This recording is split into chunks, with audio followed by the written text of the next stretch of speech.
sustainable cities, and I'll go for the sustainable society.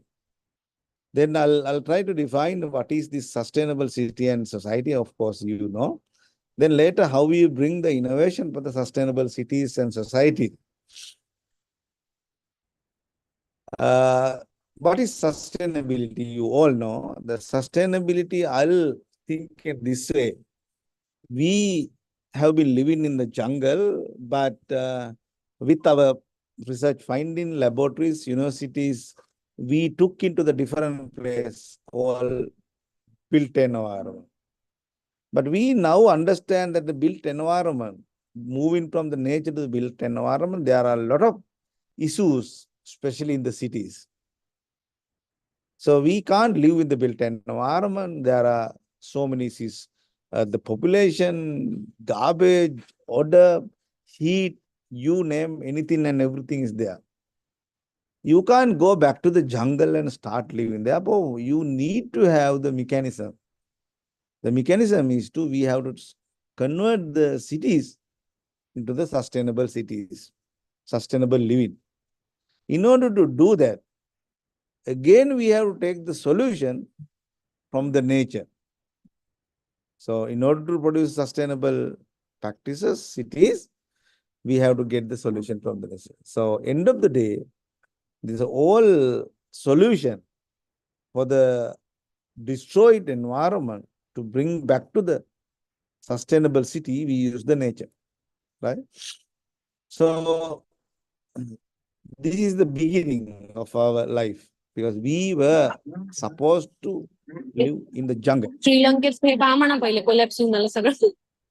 So we seem to live in the jungle. So, but we built our own built environment. Now we have come to the built environment.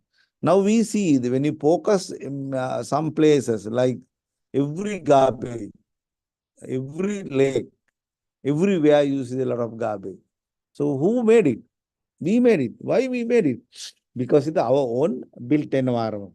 Then when we focus into the road, you will again see the lot of traffic, smoke, unhealthy situation, heat and so on.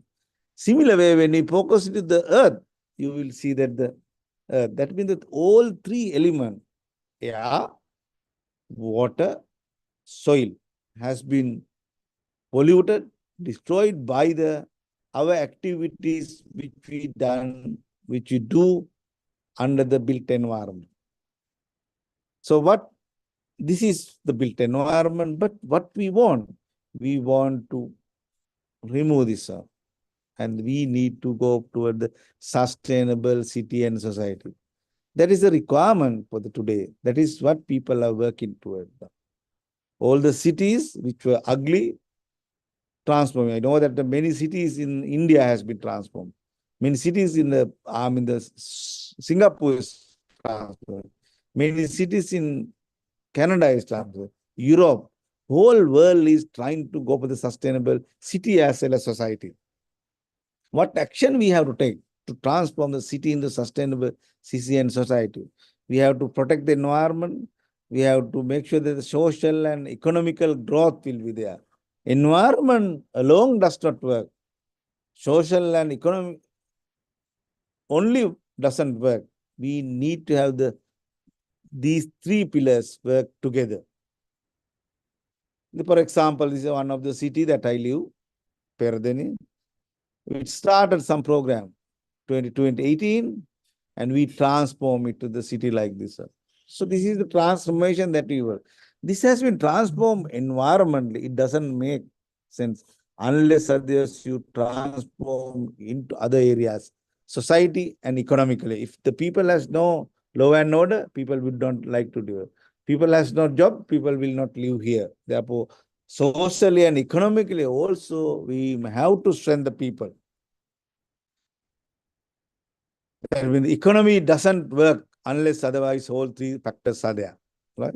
So in order to make the sustainable city, we need the infrastructure, public transport, renewable energy, water management, waste and conservation.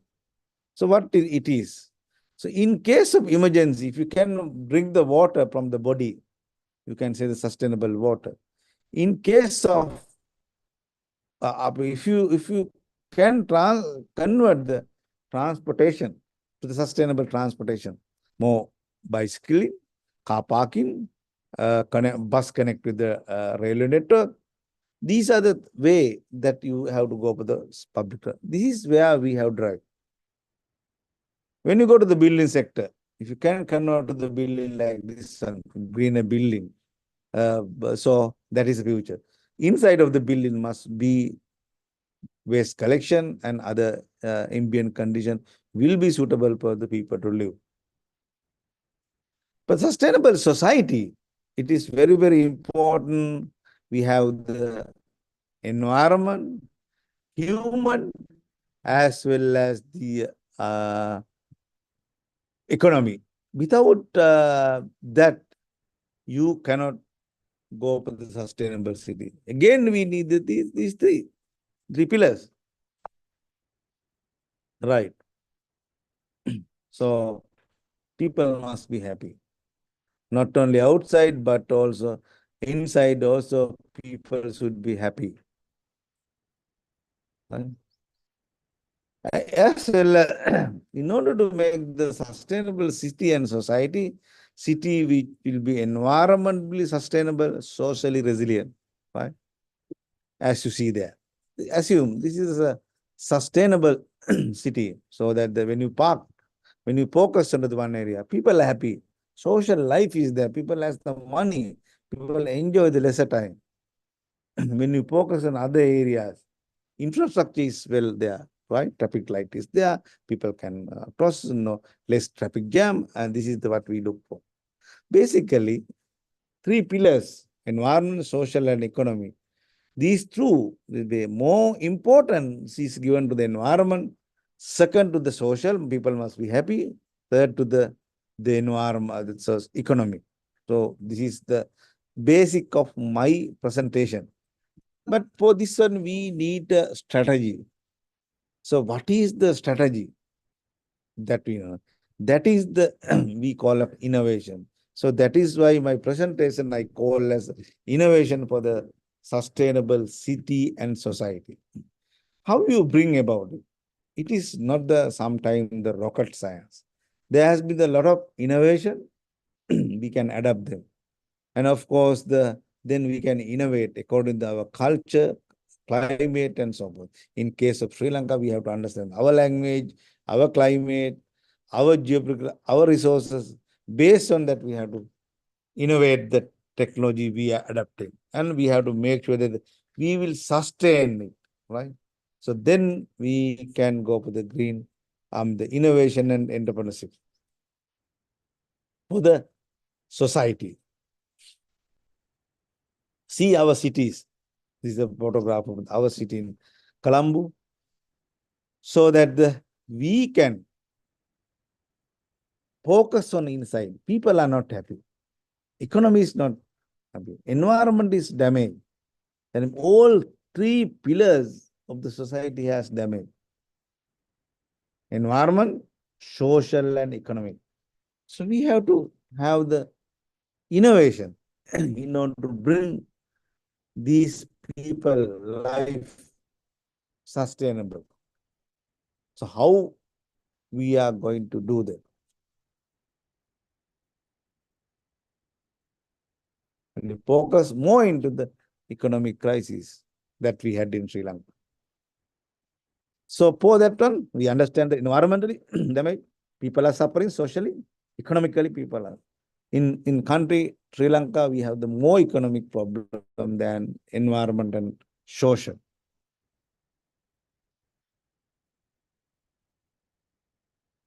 Why it has happened? In any economy, if the economies depend on the more import than export, at least in the rupee value, dollar value, that economy has no sustain. Therefore, we must make sure that we at least has the equal amount of import and export. Equal amount of import and export. then we can say that the economy is sustainable. When the economy is sustained, the socially will be sustained, then environment can be sustained. To transform a city to the sustainable city, as you see in this photograph, the buildings are there, so the economy must be running, environmentally pleasant, socially, everything is there. So,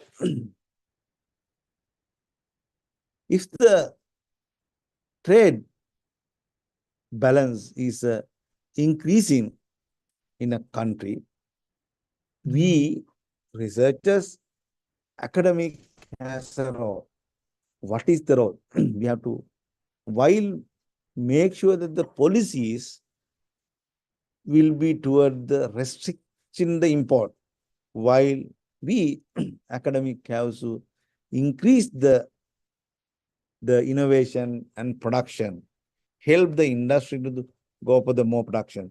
Thereby, we can have the trade balance.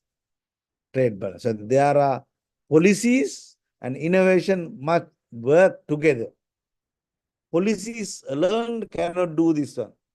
Therefore, it is very, very important that make sure that the in cities or societies, while policies are changing toward the less import, manufacturing and service sector must increase. Then there will be trade balance.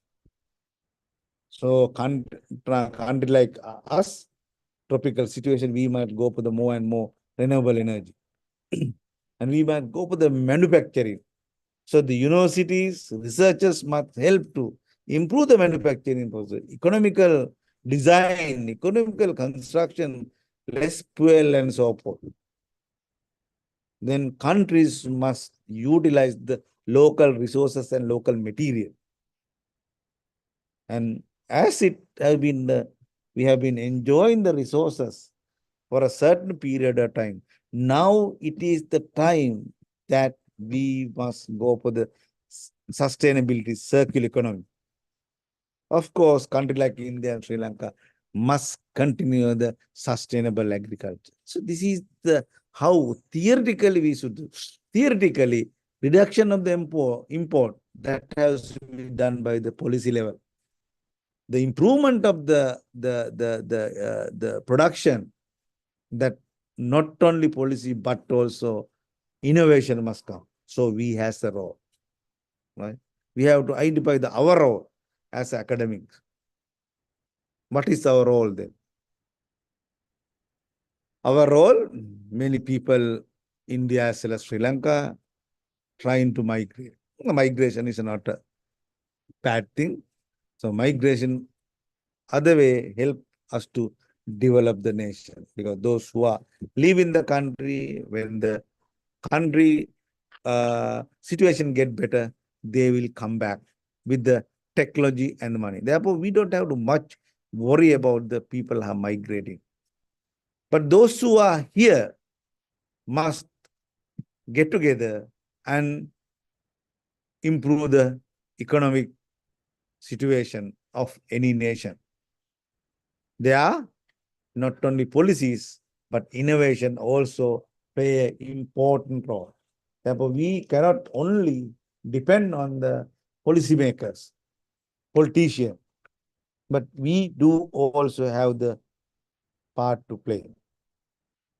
The role of the researchers and entrepreneurs for the sustainable cities and society. So we being researchers, we have a big role to play. Combine with the entrepreneurs and go for the sustainable cities and society. Where sustainability is more important and the green innovation and entrepreneurship is the promising pathway for the development of any nation. What have been happening most of the time? We do the basic research, we go for the applied research, we come up with the innovation. Innovation will be in the libraries. So it become preference for the next group to do that. But there is a big gap between the research funding and what is required for the society. Society fund for the research, companies fund for the research. What they need the end of the day, they need the results, they need the production, they need the improvement.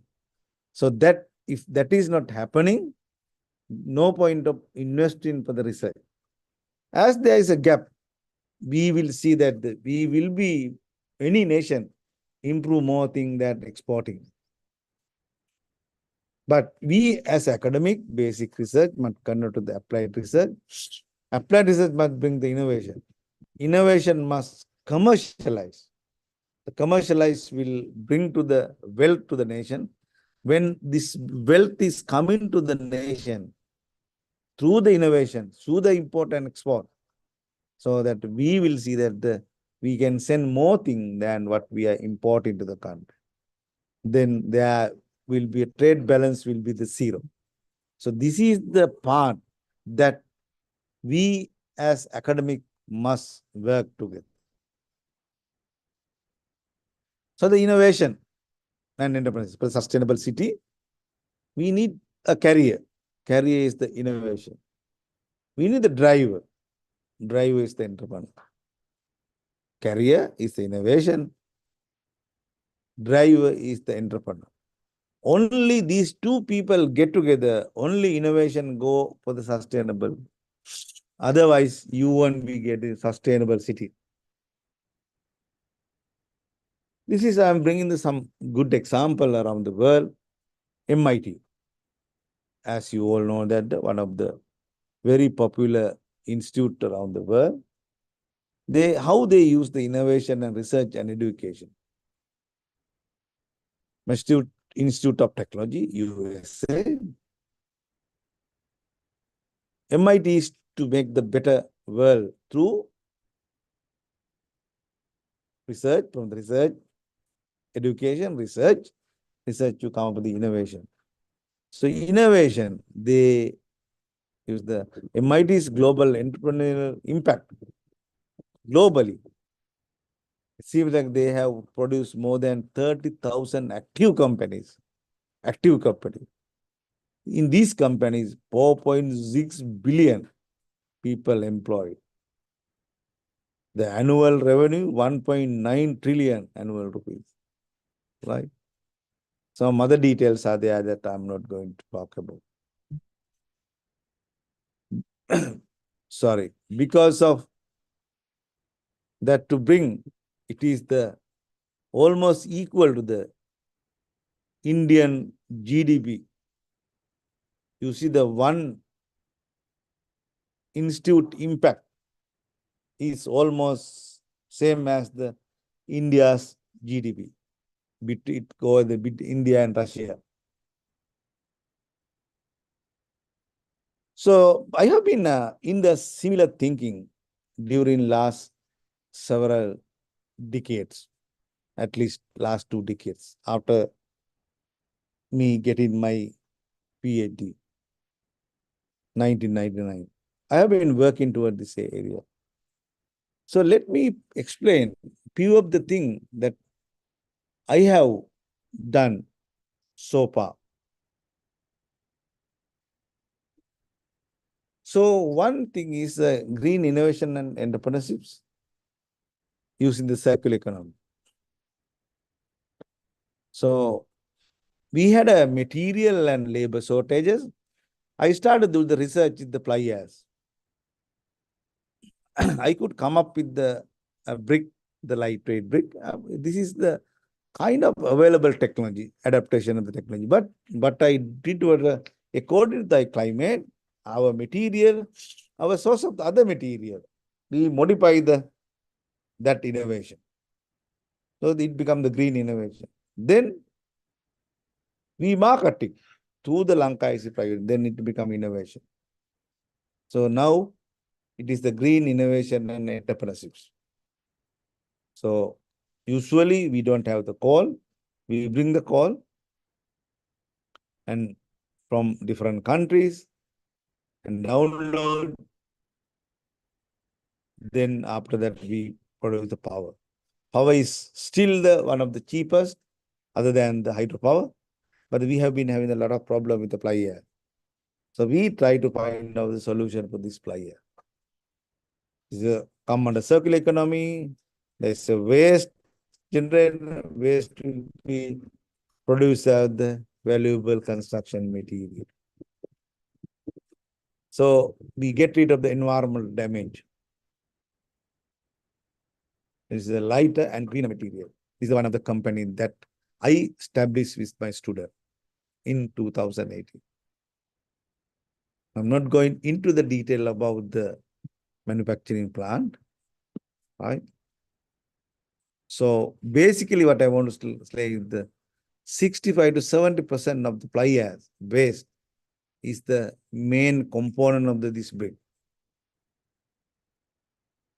This building has been 100% completed by using this brick. There are so many advantages: fire resistance, reduction dead weight, environmental impact, accuracy, low water absorption, excellent acoustic, termite free, energy saving. This is the GAP headquarters which I formed. We not only take the local market, but also we export to the other countries, especially Maldives.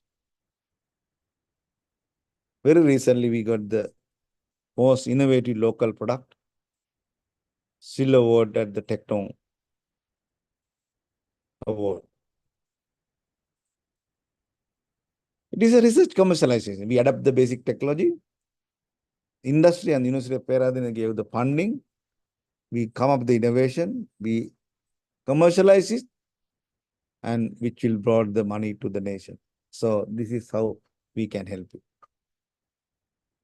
Another area of my research on structural health monitoring. In history, when you have the old structure, we replace, right? So this particular bridge, the company want to replace. But, but I said that we would like to give it a try. We can repair it. So we repair that bridge about 15 years before.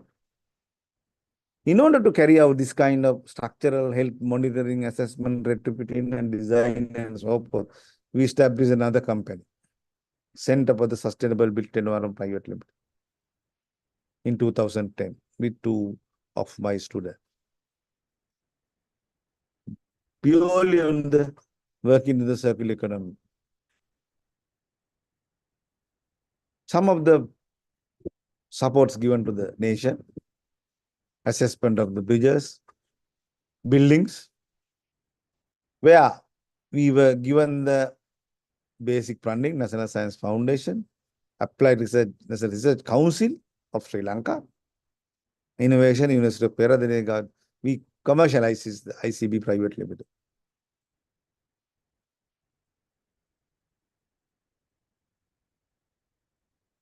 Another company was established for the sustainable construction. It is almost 20 years before. Lego International Private Limited. This is a film hall, very recently completed. Originally, there was an old building. They want to demolish the building and go for a new film hall. But what we said, you don't have to demolish it. Within the building, we will create what you want. So we have to demolish some slabs and so forth. But finally, we made it. So this is a reuse of the existing building. But we use the two companies for this. I understand now, working last more than the 2 decades, there is a gap between the academy and the industry. So in order to give the solution, I established the gap headquarters. It is in Colombo, gap headquarters for research commercialization. So what the vision of the gap headquarters is to bring the sustainability, bring the innovation, bring the entrepreneurship, green innovation and entrepreneurship. While we are doing this one, we understand that there is a gap between the what we teach in the industry and what required for the corporate industry. In order to fill this gap, we started the conference series course, the Colombo Conference, the first international conference on university industry collaboration for the sustainable development. We were just completed, and Dr. Walson also came for that conference from UI Institute. It was a very successful conference. There we discussed not only Sri Lanka, but also India, Philippines, Thailand, Sweden, UK, and the local universities, how we are going to break the barrier in the university industry collaboration. That was funded by the European Union, 2 grants. Some of the area that we are working, construction and demolition waste, we are trying to build a company to handle the construction and demolition waste. And we have developed the biomimicry center. We are trying to find out the solution for the sustainable city and society through the nature-inspired solution. Very recently, we established the biomimicry center for the research for biomimicry. We try to use the local material in the different ways. And of course,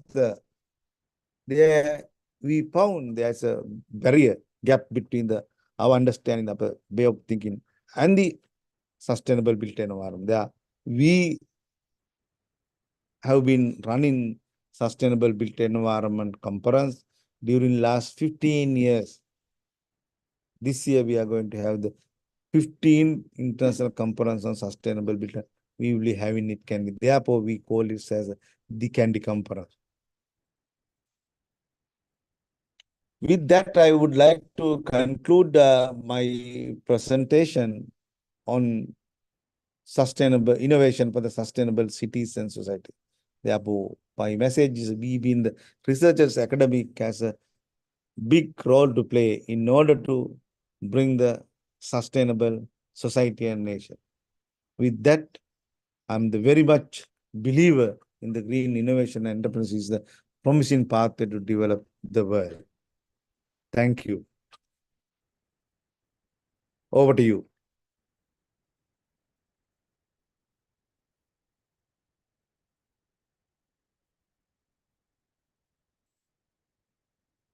Hello?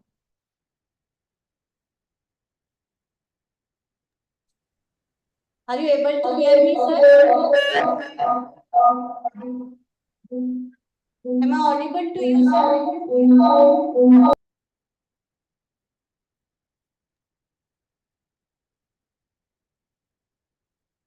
Hello, sir.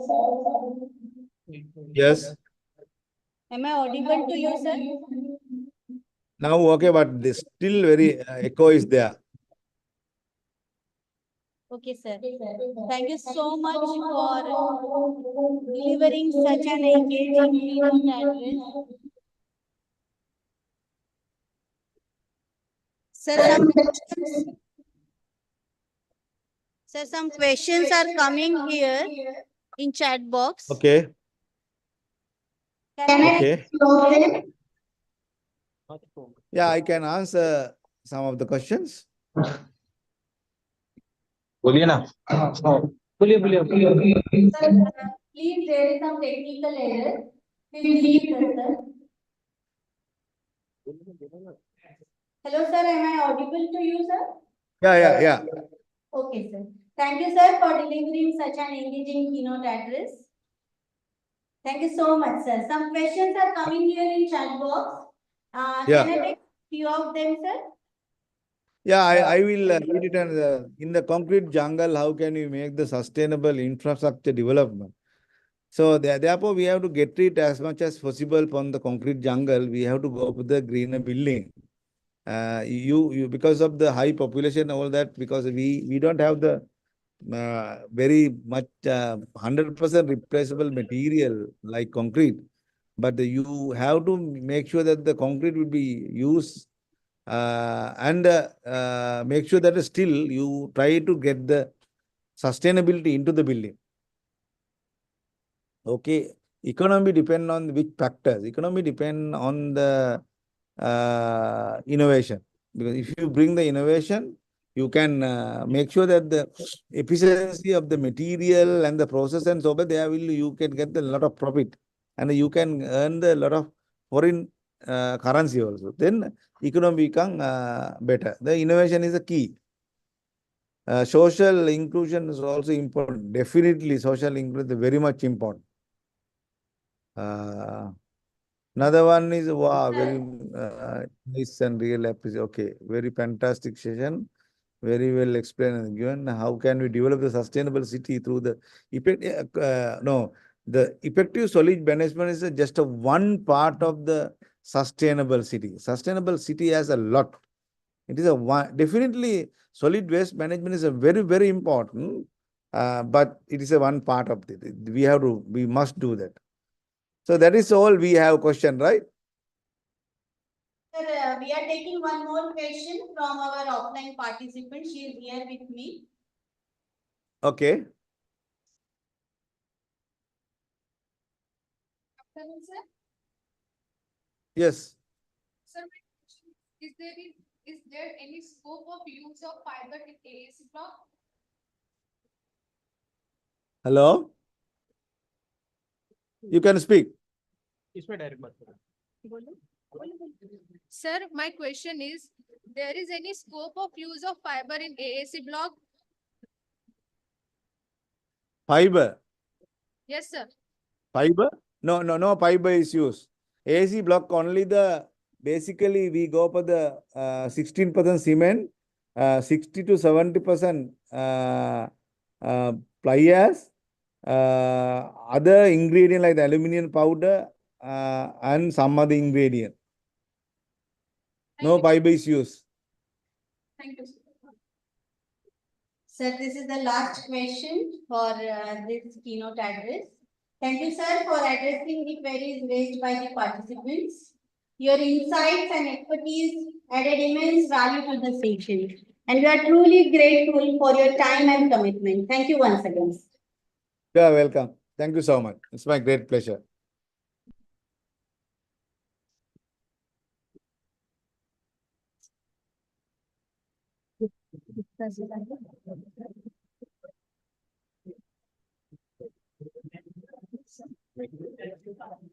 As we continue our journey of learning and enlightenment here today, it is my pleasure to announce the forthcoming keynote address, which promises to be an enriching and insightful as the one we have just experienced. We are honored to welcome our second keynote speaker, committed researcher and intellect in the field of civil engineering, Dr. Rajiv Gupta from BITS Pilani. In honoring Sir's presence among us, we wish to symbolize our deep respect and appreciation to Gupta sir with a virtual floral bouquet.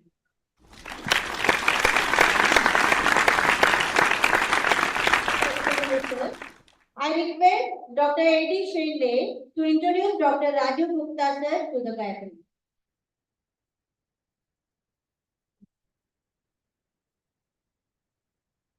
Thank you, madam. I, Ashish Shinde, take the privilege to introduce distinguished keynote speaker, Senior Professor Dr. Rajiv Gupta. Dr. Gupta is in a teaching profession since 1980 and presently serving as a Senior Professor in Department of Civil Engineering, BITS Pilani. Sir has completed PhD in 1996. Since more than 25 years of active research and publication, around 100 papers in referred journal and 130 conferences, reviewed around 170 papers for reputed journals. Sir has guided more than 15 doctorate candidates and authored and co-author of 3 books and other lecture materials. Dr. Gupta has executed sponsored project worth more than rupees 1 crore. He also won the grant funding of $1,96,000 at the Global Development Market Place organized by the World Bank at Washington in 2006. It has one of the 30 projects that refused the grant out of 2,500 projects. Sir is actively involved in water management system in rural areas from last 10 years and implemented the skills at different villages. Dr. Gupta is having more than 15 years of experience in industrial development and decision making to working on various important positions. He is involved in construction work more than 250 crores and implemented rainwater harvesting and green architecture and campus development. Now I hand over the session to Dr. Gupta sir for the demonstration. Thank you, sir.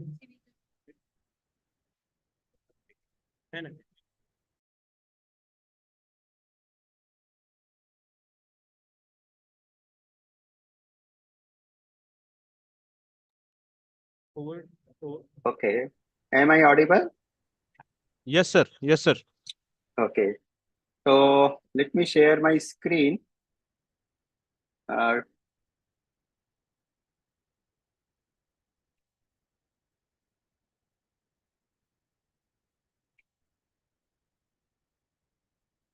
Okay. So the screen is visible.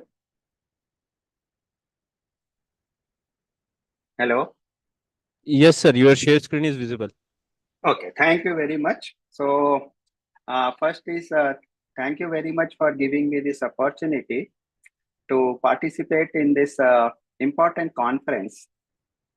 When I say important conference, because of the very reason that this is a time when we have to develop the infrastructure.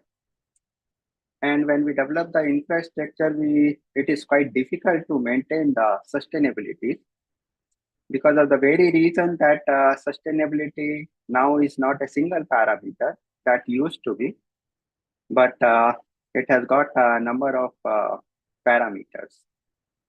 So that is what today's talk, I will be taking a few aspects which are essential for the development and which are kind of sustainable and they are the critical infrastructures. So if all of you agree with me that dams is one of the critical infrastructure, the reason is that why it is critical, I will explain it in the coming slides. But just to start with my introduction, which has been already given, and thanks a lot. This is what you can see my mail ID, RAJID at bits-pilani.ac.in. And my mobile number is 8741959971. So you can please contact me if our session gets over and I'm not able to answer some of the questions. You can please connect with me. This is my team. Right now, when I was doing this particular work, these three were my students, Farhan, which is at the center, and he's doing postdoc with me. And then my right-hand side is Akshay, and left-hand side is Mr. Patil. So agenda, I will say that I will give just 5 minutes kind of introduction, and then I will take a few case studies which I have dealt myself and some of the real project data we have collected and implemented. Just to highlight some of the things in the present world where we have to have a kind of integrated planning. So that is where we need a kind of GIS, Geographical Information Systems, and remote sensing. And then we have to have a kind of artificial intelligence, which has become a very, what should I say, common tool, because it is a data-driven model So there are certain advantages and few disadvantages are also there. So you can fit in your data because all the parameters cannot be considered in the physical model. So that is why this is getting a popularity, because of the very reason, if you have the data, then you can fit in the data with your model, machine learning, you have to call it, or artificial intelligence, you call it. And then you say that, okay, your results are very good. But let me again say that it is not confined to this only, but your methodology should be not only the database model, but it should be the physical based models also, where we follow the physical laws. And then there are certain techniques like building information model. So all of us know and all of us define, or all of us say that, okay, infrastructure. So such kind of common words will have a number of definitions. So one of the definition is that underlying foundation or the basic framework.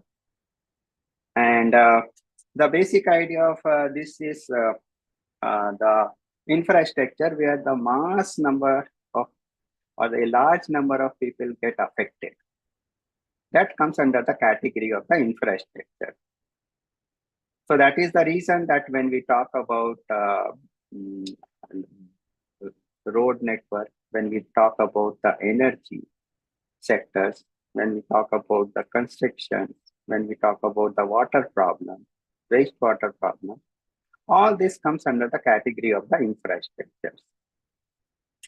Now, when we consider the infrastructures, the few aspects are very, very important.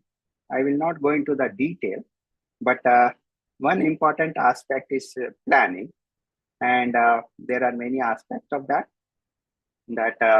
all of us know about it, government policy and decision making. And then the constructions, when you construct the infrastructures or when you build infrastructures. And the third and important aspect is monitoring and the maintenance. There we mostly concentrate more on the construction, which may be the 5% cost of the maintenance and the monitoring, but the life cycle of the infrastructure project is quite large. It may be 50 years, it may be 90 years, and so. So that is one of the important issues. So how to define the infrastructure? This is always a question. So instead of defining that infrastructure, we say that, okay, what are the different attributes?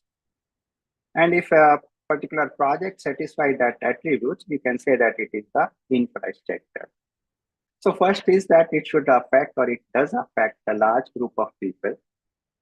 It comes under the essential services, and it helps in elevating economic and the social aspect of the country. So that is the reason I have taken the different infrastructure examples could be road, education, and other things. So normally we talk about the physical infrastructure. So here I'm trying to concentrate on the energy, because this is one of the very important aspects. So energy in terms of the power or electricity. So we have the number of methods to produce the energy.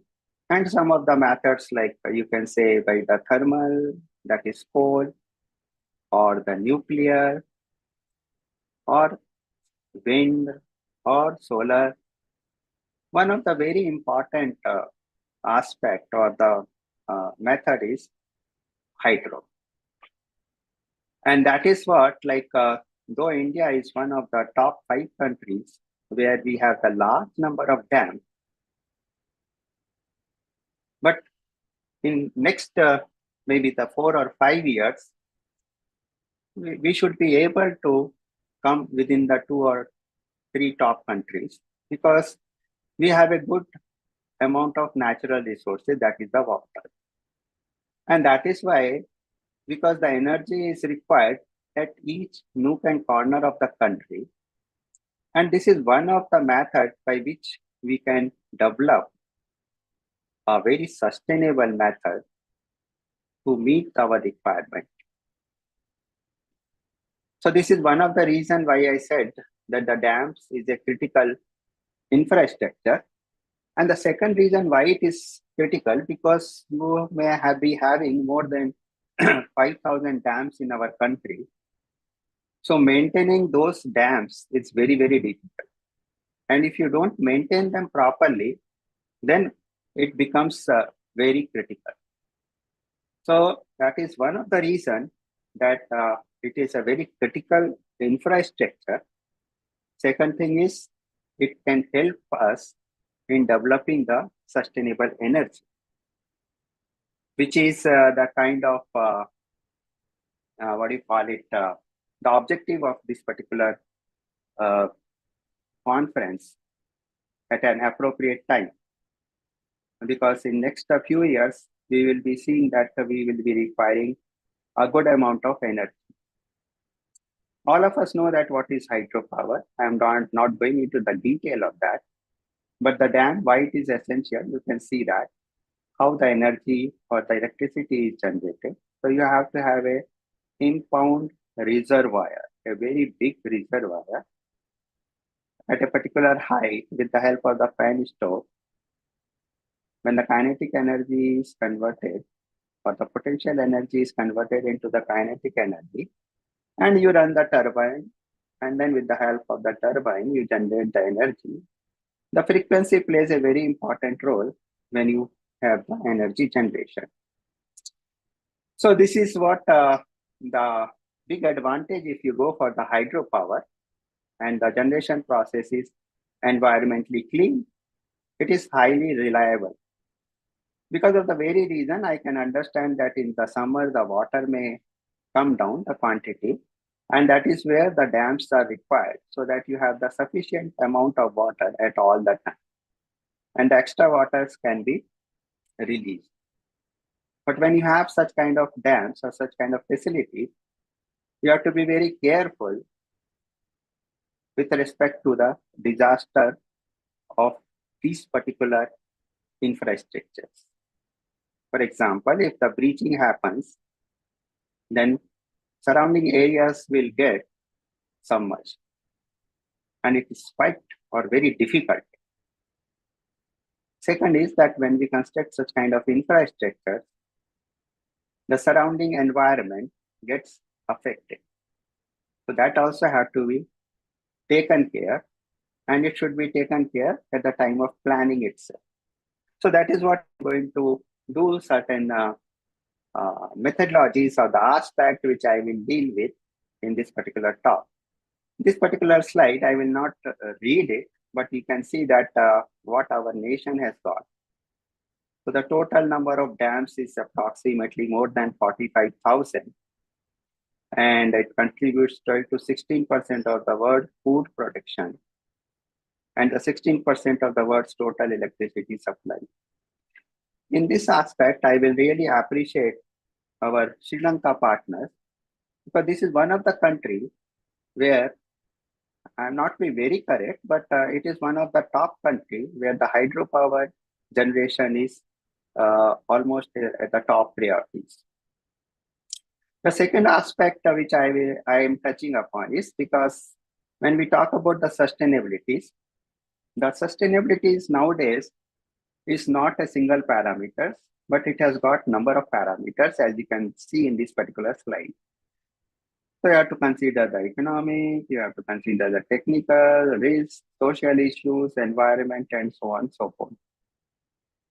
So now it's quite difficult that if you consider all these aspects, the cost or the energy consumption also increases for developing such kind of infrastructure. And most importantly, as I said, that usage of that. So if you can use it properly and can reduce your energy requirement there, then I will say that you have developed or you have achieved your objective. So this is what is the India. If you see, this is again just a slide to indicate that what are the countries. For India right now, some places you will find they are 5th in place, some countries say 6th in place. So it depends upon the hydropower, hydroelectricity generations, number of dams, and high dams, low dams. So this is what indicates that we are having 165.37 hydroelectricity power generation. Very quickly, I will just go through the important dams, and most of us know about these particular dams. So this will give you a spectrum that where all we have what kind of dams, and maybe and on what river. So it will give you a kind of future objectives that what we can, or potential what we can achieve.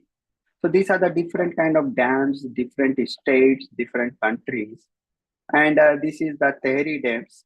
So I will make it brief so that I can talk about the other aspects. So the Tehri dam, all of us know it is the 260.5 meter height. So why I want to indicate is that when you consider this kind of infrastructure, development of these infrastructure is one aspect. Maintenance and monitoring is another important aspect. At different heights, you have the different kind of aspects. This is Bhakranangal, this is the Hirakund, this is the Nagarjun, Sagar dams, and this is the Sardar Sarovar dams. All of them have different kind of characteristics, properties, and the challenges. And as I said that I will try to address these 4 issues, or the tools I will say, which can be used to develop the infrastructure and the different aspect of that. So the GIS, though I have made a few slides, but I will not go into the complete detail. As the name indicates, it is the geographical information systems, and basically it is a planning tool which not only gives you the planning at the micro level, but mainly it is used for the macro level, because you use your input as a satellite images. And then you have the different aspects where you can create the database and other things. But the most important thing is that you can do different kind of analysis. So it is a dynamic map. You can find out that what will be the area which can be submerged if I make a dam at a particular place, and so on and so forth. Or what would be the water level if the rainfall happens at a particular rate for a particular time for a particular catchment area. So this is a dynamic tool, and where we use the satellite images and can be used for planning. So this is the definitions. These are some of the methodologies which is or people understand as GIS. So you can have the different layers, you can have the superposition of these layers, and you can come out with your planning. If you see the spatial technologies, at a very different places it is being used. Again, as I said that I will not go in all and each and every aspect of this, but if you see, we can go for the 3D city modeling. So we can find out with respect to the height also, that what will happen, which area will get submerged, and so on and so forth. So these are some of the aspects. One is the georeferencing, that is correlate your map with the actual ground. So you don't have to go each and every time to measure it. You can have the different kind of map projections. That is, you can see your object from the different angles, and it is all inbuilt. You can choose the different coordinate systems, and you can have the different kind of projections. You can use the different atlas, and as many of you may be knowing, that if you use a particular map, there will be 2 kind of errors. One is area wise or the direction wise, you can say. So we convert a raster to vector, and we try to correlate the real world with our analytical words, correct? So we can represent some small areas as a point, or the areas as a polygon, and the river and other things as a line. So this is what is the digitization. This is one of the very important aspects. If you see the left-hand side or this particular image, it is, you can't identify anything. So when we get the image through this satellite, we get this kind of images. But when we classify it, then we can see certain aspects. We can see the vegetations, we can see the soil, and you can see the bits pilani, the building. But you will say that where is the building? So those 3 white spots. So this building was taken, or the image was taken some 20 years back, when the resolution of the image which we were getting was 23 meters. 23 meters was the resolution. And now we get the resolution of 30 centimeters. India is one of the top countries who has got this kind of resolution. So it is very essential for us to use this particular kind of technology advancement in our planning. And as I said, India is one of the 9 countries who have their own satellites. So you can have the different kind of images with the different kind of resolutions. And then you can have the different surface modeling. So different methods are there. And you can, just by a small click, you can superimpose these images and you can do the analysis. You can have the 3D views, okay? So with the help of the LiDAR nowadays and drone, you can have this kind of images very easily. And then you can use it for the analysis. So again, I'm repeating that if you want to go for the dams, or if you want to really create the potential of hydropower, this kind of planning tool will be very, very helpful, because going to the field and going for the thorough knowledge, it is not possible. So we have to go for such kind of tools. And here you can see, we can find out the shortest path. And here, this is what is important. These are the built-in tools which are based on the physical models, which gives us the direction. So our challenge is that whatever tools we are using, whether it is AI or whether it is physical based, we should try to correlate it. That is going to be the future of the planning and development. So the first aspect I'm taking, please, I request that when my time is over, please just let me know, right? So that I stop there. So the first aspect I'm taking is the dam site suitability, mapping and analysis using an integrated. Yes?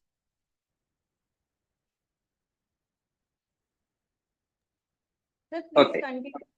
Okay, thank you. So using an integrated GIS and machine learning approach. So as I said, my topic here is because of many of you may be knowing this kind of techniques. So it is just to expose and what kind of methodology we can use. This is just why I want to talk about it. And I have used this. So here, the methodology is nothing but I am using GIS and machine learning. So the basic idea was, the very first thing comes when you select the site for the dams, correct? Because there are many issues when you select the site. So it could be new construction, or already a series of the dams are available, but you, because of one or other reason, you want to construct another dam. Maybe because your power at a particular point is not reaching, or maybe for the irrigation purpose. So any reason may be there. So normally, this is one of the methodology which we have followed. I will quickly go through the slides. You can stop me if any one of you have any kind of question. So we have created the 9 thematic layers, as you can see at the right-hand side: precipitation, drainage stream density, geomorphology, geology, curve number, total dissolved solid elevation, slope and major feature fracture. So again, I repeat that you can get the satellite images of the concerned area, and you can create this kind of thematic maps. Thematic maps means nothing but it indicates a particular theme. And once you have the different thematic maps, you can find out that what is your requirement, which particular portion covers or satisfies your requirements. So you can take a decision. So this is what we have started with. We have taken the remote sensing image, and that is from our India. And then we have applied the decision-making models. The one of the very common model is that multi-criteria analysis, where we apply the AHP. But very recently, now you can apply the fuzzy logic and other techniques also. So that is what we have done. So this is, we started with the first AHP, and many of us may be knowing about AHP. So the decision support systems, how do we make it? So this is the case study which we have taken from the Sharjah, and this is the Sharjah map. And as you can see, the portion of the Sharjah where we have the different kind of, or the number of dams where we have considered. I will show you in the coming slides. And this is the methodology in a very brief. I have taken the data source, that is the top row. Then we considered the different thematic layers. And after taking the thematic layers, we have applied the AHP and the machine learning. And then we found out the dam site suitability. And then the accuracy assessment with the existing dam, so that you can apply these particular techniques at any particular place. So the 9 thematic layers, which I have already discussed or told you. So this is the precipitation, 73 to 90 mm. As you can see that Sharjah is a place where you have a very low precipitation, but still they have a good number of dams. So why not we can have it? This is the hydrology and the drainage stream density, where indicates that where you have the kind of drainages, very high drainage, or where you can have the low drainage. So that is what is the meaning of this. And so 1 minute.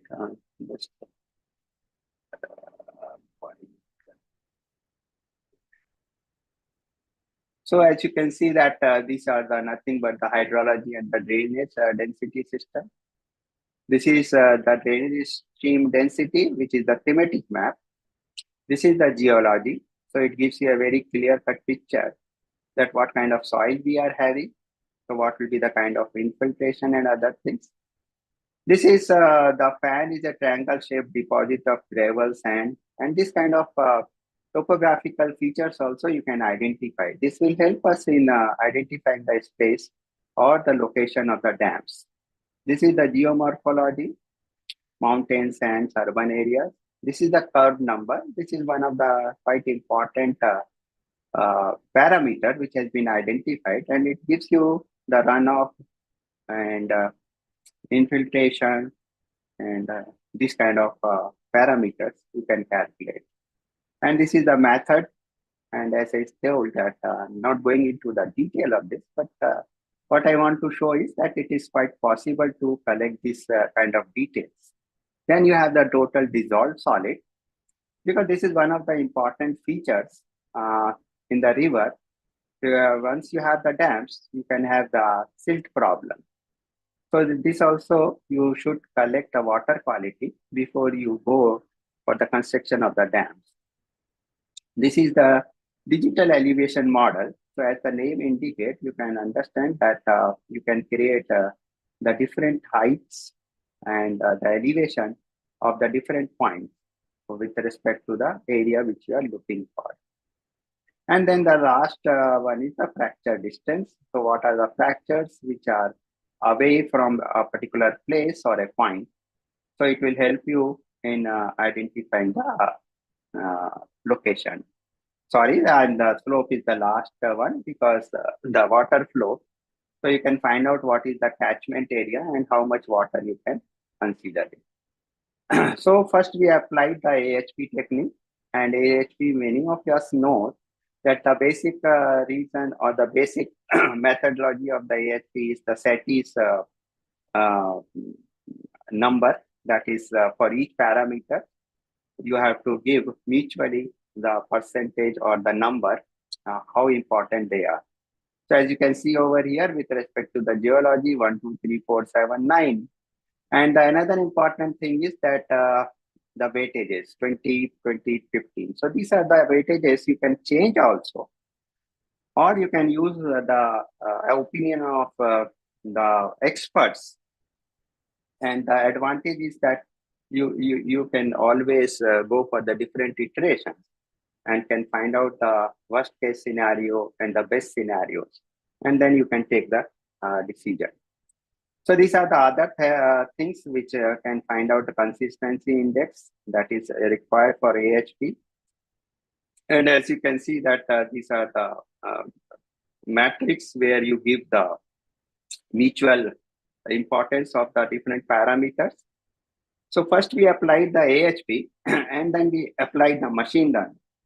As I said that one is data driven and the second one is the physical law based. So the experience of the experts also will come into picture. So this is the machine learning, and we applied the three techniques. All the three techniques have certain advantages and disadvantages. And we just wanted to see, can we modify the methodology which we have applied using the AHP. So we have applied random forest, gradient boosted, and the support vector machine. So these are some of the results. And we found out that the machine learning weightages, they are slightly different from the parameters or the weightages which we have given for the AHP. So ultimately, we come with the final weights which are revised. And then we have considered the different dams which are available already in the Sharjah, as I told you, the type and the height, length, and the construction years. And then ultimately we find that these are the three different locations, A, B, C, as you can see in the picture. These are the most suitable sites. And why I don't give one single site is because one or other reasons you may not have, though technically they may be right, but because of one or other reasons, you may not go for the always the priority one. Okay. So these are the different kind of advantages or the areas where you can see that you can. And then we have validated these results by analyzing the existing dams. So this was the first case studies, and it is 152. So still I can take one more case study, or organizers can always tell me, sir, because you have the validity, I understand, so I can stop anytime, or I can finish it very fast. So the basic idea of this dam breach analysis, which by the name itself, you can find out, or you can say that it is one of the very, very important aspects. And this kind of accident do happen because of one or other reason.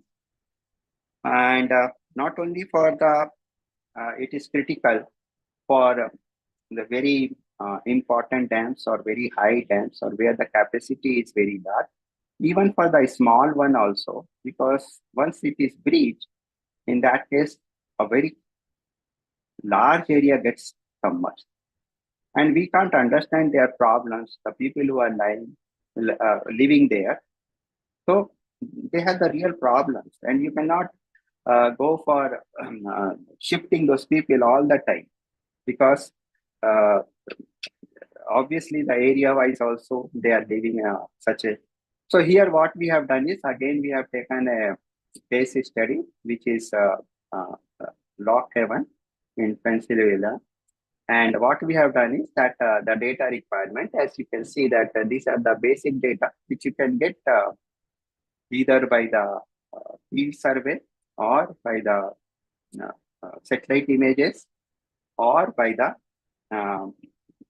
now the data is also available, correct, at different sites.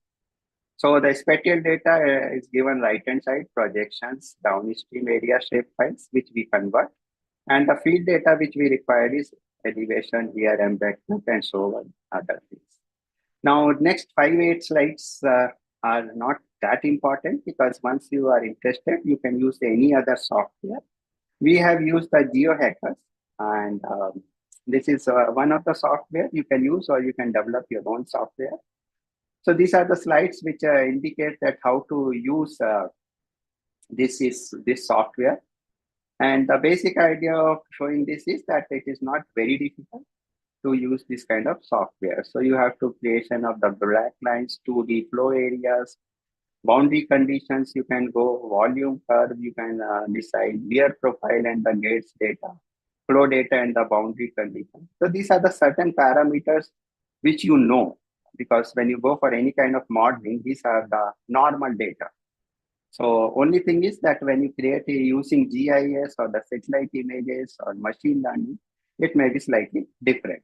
So you can also find out that for a particular rainfall in that area when the flood happens. I repeat this statement, this is very important. So you don't have to analyze each and every time, but if you can correlate the rainfall with the flood, in that case, you can easily find out that after a particular rainfall, the flood may happen or the breaching may happen, or you have to release more water so that you can take the action initially and you can automate it. So you don't have to really, because many times it is not possible to go physically and take the action. So this is the main advantage. And when you simulate it, obviously the simulation parameters also could be different. And if I just take this simulation will show you. So please keep an eye on the blue line and you will be able to see that how it can be simulated. So the area can be defined, or you can see that creek, okay, that is the river line. So how, if you release the water or the flood happens, how it will increase. So initially it will take more time, that you can see the changes very slowly. And later on it will become a bit faster. It will take another 1.5 minutes. So as you can see that the blue area is being increased. So you can find out the depth also. You can find out the velocity by which the water is flowing. So this is a very clear-cut indication that if you have this kind of simulation for any dam, you can always send a warning signal. Now you see that how it is increased suddenly, that blue portion. So this is a kind of simulation which we can perform. And nowadays it is not that difficult. But the only thing is that it is must. So because it is a very critical infrastructure. So if you are creating the electricity, if you are generating the electricity, then this kind of simulations or the safety management or the monitoring or the maintenance part is also essential. So this is how we can, I can complete it. So I will move it forward. No, it is not moving. I'm sorry. Just another 30 seconds if I'm correct.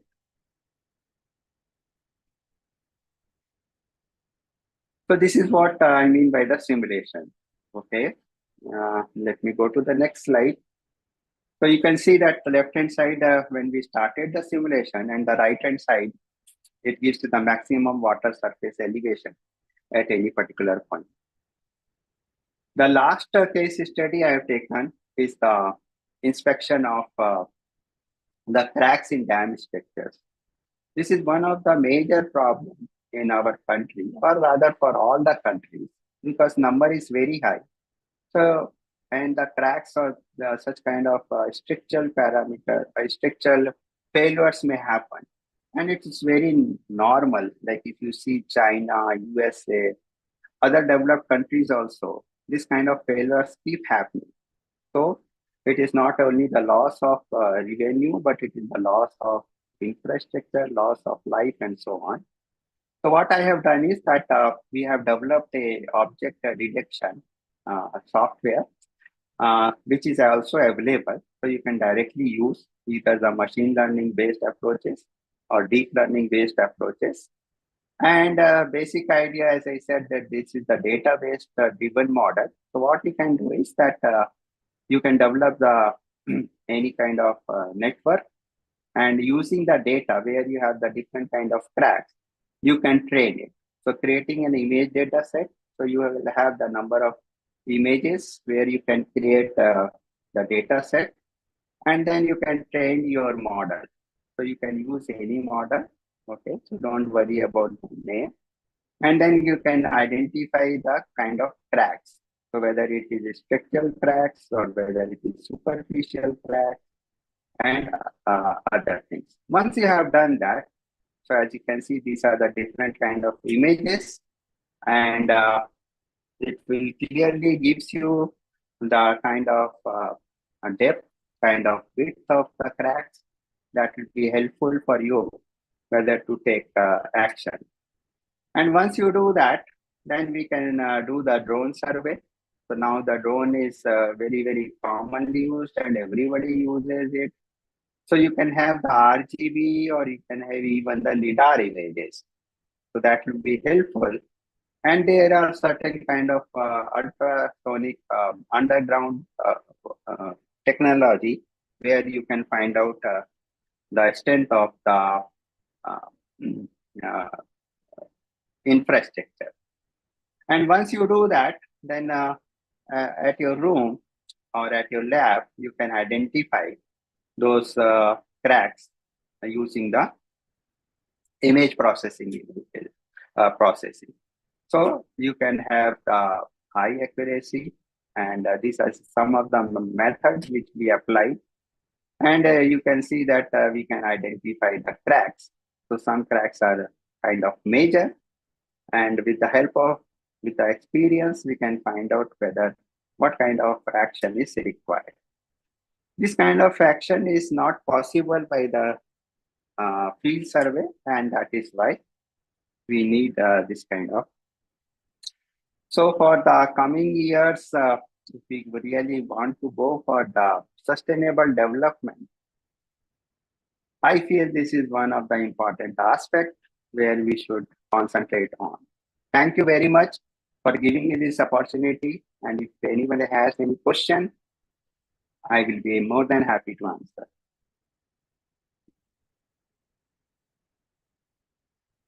Our audience with your powerful keynote speech on dams, critical infrastructure. Definitely your words have sparked new ideas and perspectives among our attendees. Sir, some questions are coming here in chat box. Can I take few of them? Please, please. Am I audible to you, sir? Yeah, you are audible. Sir, I'm taking here first question. What is the role of GIS in water conservation? Anjali want to know, sir. What is the role of GIS in water conservation? Conservation, yes. Okay, kind of good question, because see, if a speaker knows the answer, then he says it's a good question. Okay, so I've been using GIS since last 20 years, and my main project is rainwater harvesting. So I not only use GIS to create what are the different villages where you have the water scarcity, first. Second is I also use GIS because technically and politically there will be always a kind of fight among the villagers. So technically using GIS, I decide the location of the tanks. So I have two types of tanks. Thank you, sir. Next question from JP. Just 1 minute. Just let me complete. Okay, so sir. I thought that there is. So what I do is that I decide the location of the household reservoirs and the village reservoirs using GIS. And then I find the minimum path so that I can connect these tanks and can supply the water. So not only in this case, water conservation, but if you see the lakes, if you see the ponds, if you see the rivers, you can have the satellite images, and using GIS with the temporal resolution, you can find out that how this conservation of water is getting reduced or getting affected. Thank you. So second question is from Janvi. Large dam construction leads to several serious changes in earth structure, which may lead to seismic disturbances. What precautions can be taken and changes in planning be implemented? So again, it is a very relevant question as far as the dam is concerned, and all of us know that the theory is one of the dam where this kind of controversy happened. So obviously, when we go for the dam construction, as I said that at the time of planning, you can find out the type of geology also. So the dam at a very height, or if it is close to the prone area, or it is close to the tectonic plates, then this kind of problems may occur. Second is that the kind of geology, if you go to the Uttarakhand, obviously the hills of Uttarakhand is different as compared to the hills of Himachal Pradesh. So Uttarakhand, you will have more problems, even if you don't have the earthquakes, but you may have the landslides also, the increase in number. So this kind of development, as you said very correctly, has to be taken care beforehand at the time of planning. So we can always include the number of parameters. Thank you. So last question I'm taking here from our offline participant. Can we apply floating solar over reservoirs for another generation? It's a good question again in the sense because but there are different kind of controversies. One is that where the area you are using, you don't want to use the land area, so that is why you are going for the floating type. And but the second is that the kind of environment which you may get may not be very conducive. The third is that I feel that maintenance also may be a big problem or a kind of issue. And the last and most important, let me tell you, it is not only the temperature, but the environment also plays an important role for collecting any kind of energy, whether it is solar, whether it is wind. So the solar energy, people think that higher the temperature, higher is the harnessing of energy. It is not absolutely correct. You have a optimal temperature. So that is another thing which you have to keep in mind when you go for the floating type of structure. Thank you so much, sir. Thank you, sir, once again for addressing the queries raised by the participants.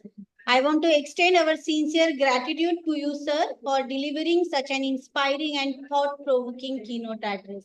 Thank you so much, sir, once again. Thank you. Thank you very much. Thank you. One announcement is for all delegates. We are going to start valedictory function within 5 minutes. Please remain in the meeting. All the participants will be issued with the certificates on filling the feedback link, which will be given after the valedictory function. Best paper award will be announced during the valedictory function itself. So please be there in the meeting. We are starting it within 5 minutes. Thank you.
Sir, should we start?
Yes, sir.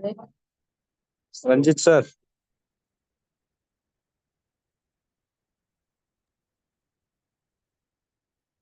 Distinguished delegates, participants, invited guests, and dignitaries, a very good afternoon to all those present here and even joined in virtual mode.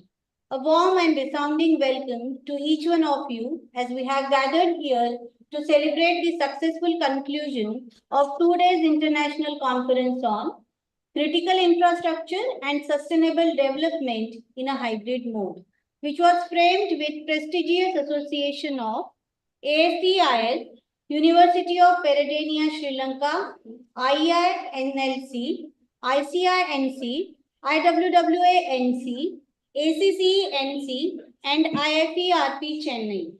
As we draw the curtains on the two-day international conference on critical infrastructure and sustainable development, I am filled with gratitude and admiration for the wealth of knowledge shared the insightful discussions held, and the connections forged during our time together. We greatly acknowledge the presence of our ex-principal, Dr. D.P. Singh sir. With immense pride, we welcome our virtual chief guest of today's valedictory function, distinguished personality, Dr.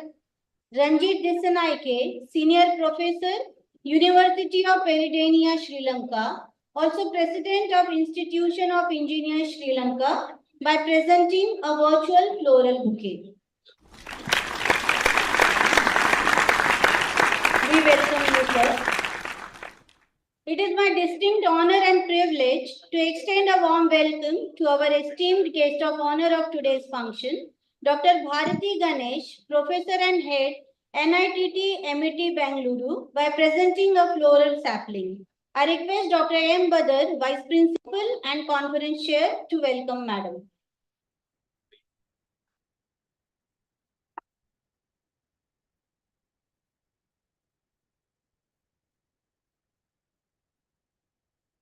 Now I request Dr. Valsan Varghese to present sapling to Dr. D.P. Singh sir as a token of love and appreciation.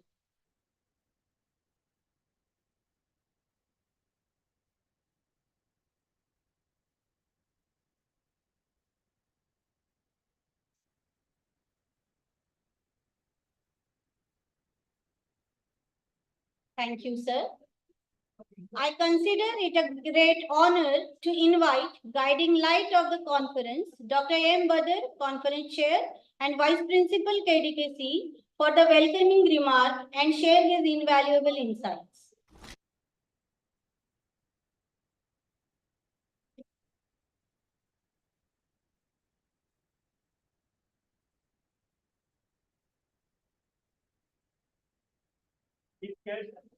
Of today's mandatory function of critical infrastructure and sustainable development conference. Dr. Ranjit Disnaike sir from Sri Lanka. Guest of honor, Dr. Bharati Ganesh from NMIT Bangalore. Respected Principal sir, Dr. Valsan Varghese sir, our ex-principal, Dr. D.P. Singh sir, Professor Umre sir, all participants, head of the department, faculty members, and dear students. As a conference chair of CISD 2024, I welcome all of you for the valedictory function of the conference, Critical Infrastructure and Sustainable Development.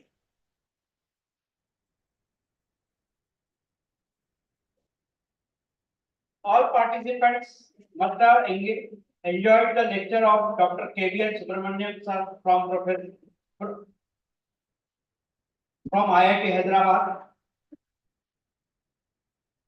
Chief guest of the inauguration was Dr. Bhimraya Maitri, Director IIM Nagpur.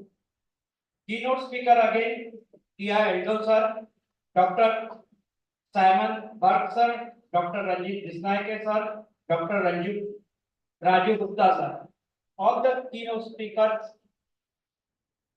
presented their research, presented their civil engineering expertise to all of you, and all the participants definitely must have got some fruitful things from those keynote speakers' lecture. I would like to thank the participants for their enthusiastic participation. Without you all, this event would not have been possible. An event of this dimension cannot happen overnight. The wheel started rolling months in advance. Hence, I would like to take this moment to thank the very motivated and dedicated team of the conference CISD 2024. My special thanks to Dr. Valsan Varghese sir, convener CISD 2024. Deliberation, discussion, presentation must have been useful to all the participants and society for the development of the nation. With this one, I conclude. Thank you. Thank you.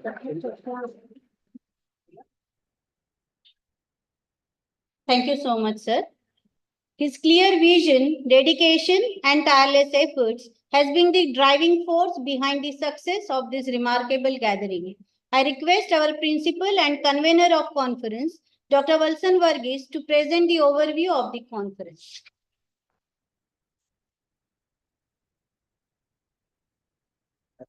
Good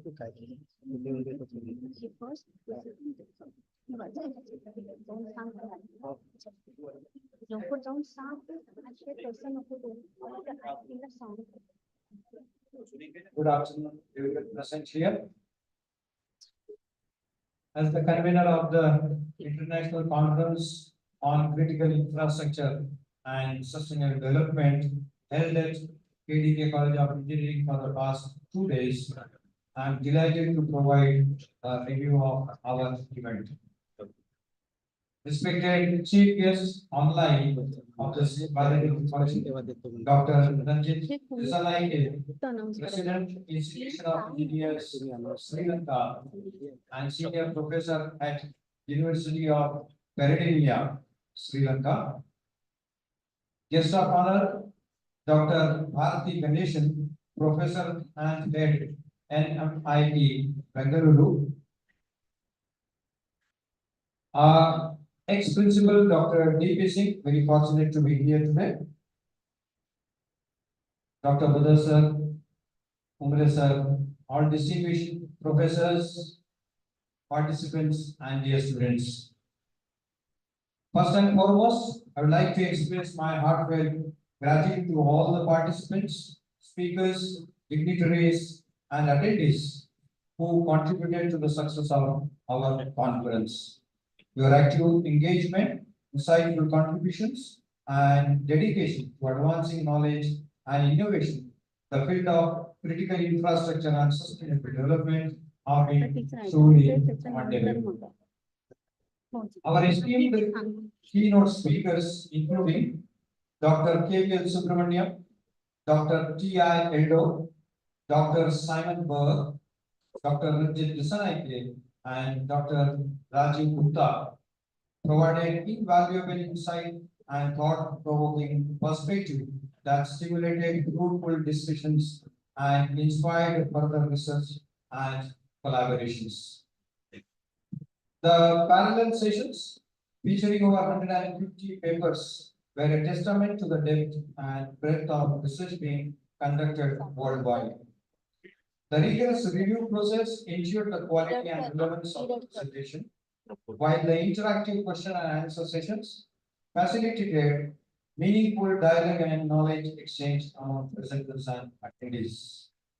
I must also extend my appreciation to the organizing committee, session chairs of each of the sessions, volunteers, support staff who worked tirelessly behind the scenes to ensure the smooth conduct of the conference.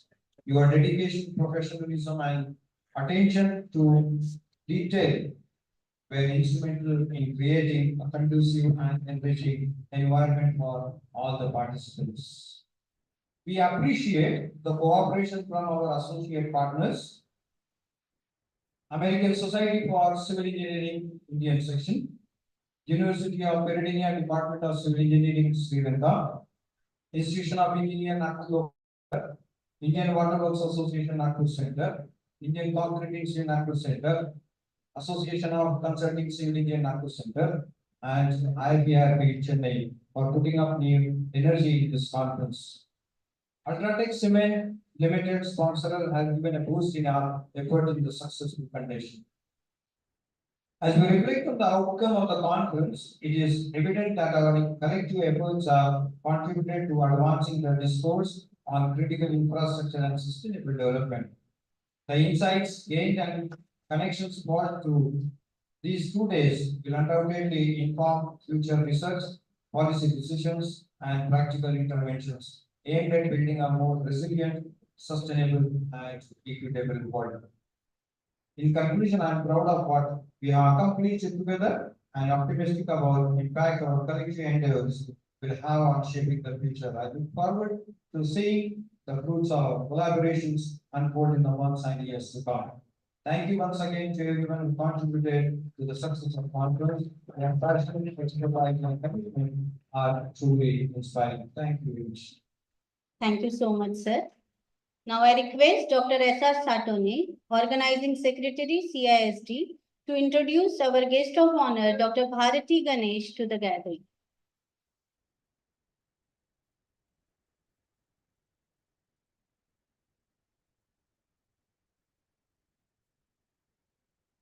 And it is an honor to introduce Dr. Bharati Ganesh, the distinct guest of honor of valedictory function.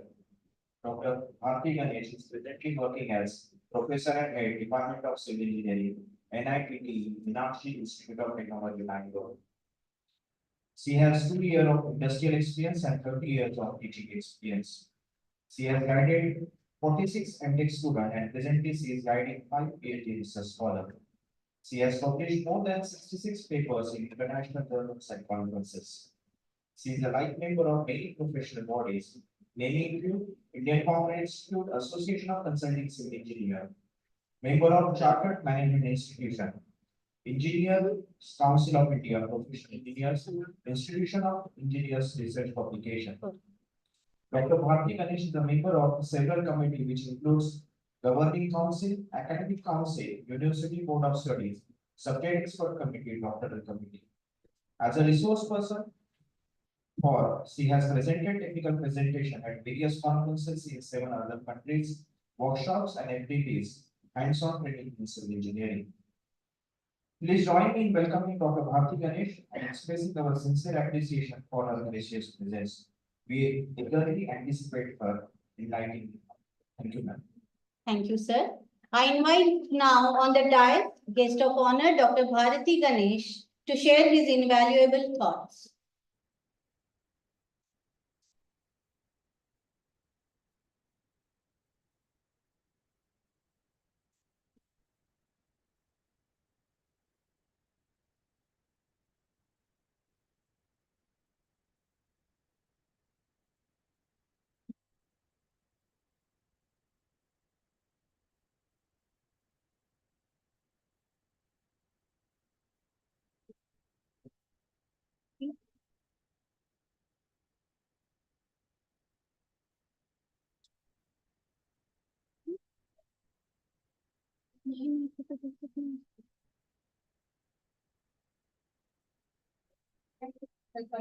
And thank you, Professor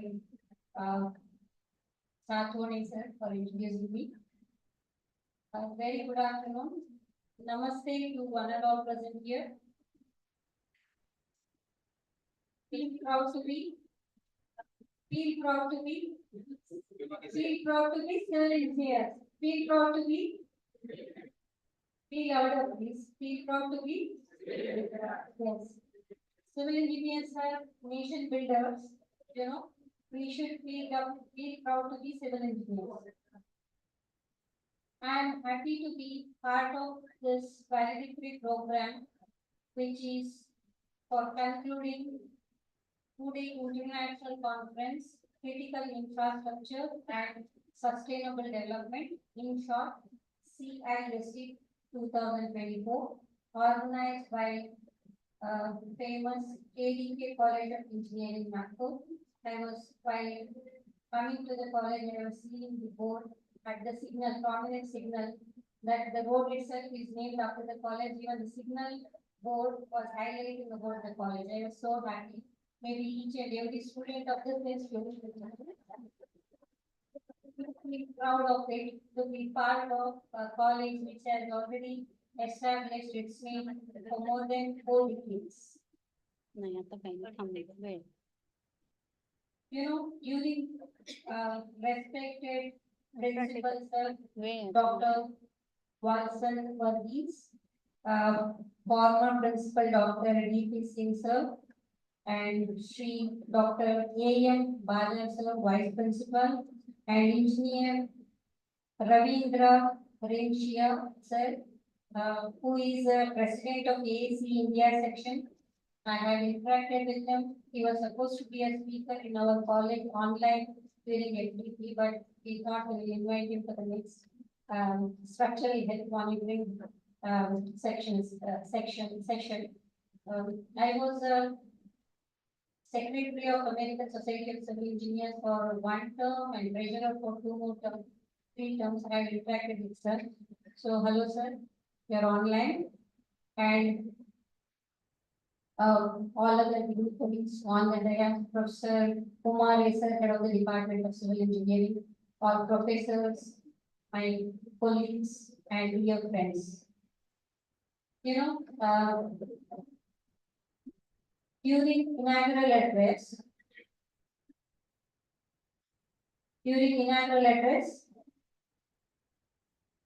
both director of IIM Nasu as well as professor from IIT Hyderabad spoke about many things, you know. It may be 3 important states contributing to FDI of the country, or India becoming manufacturing hub or leadership in the identified area, or India to take up world's leadership, and India is becoming the magnet of the world. Okay, such points, what do we look for? As a civil engineers, there is lot of scope for growth or job opportunities. I think many colleges have closed civil engineering. So students who are joining now will be the luckiest one if you think about your placement.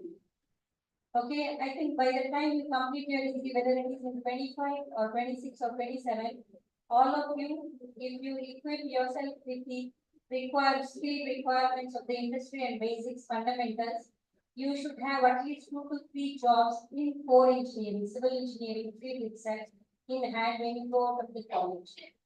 And by 2047, that's just 20 years ahead, where you will be, all of you.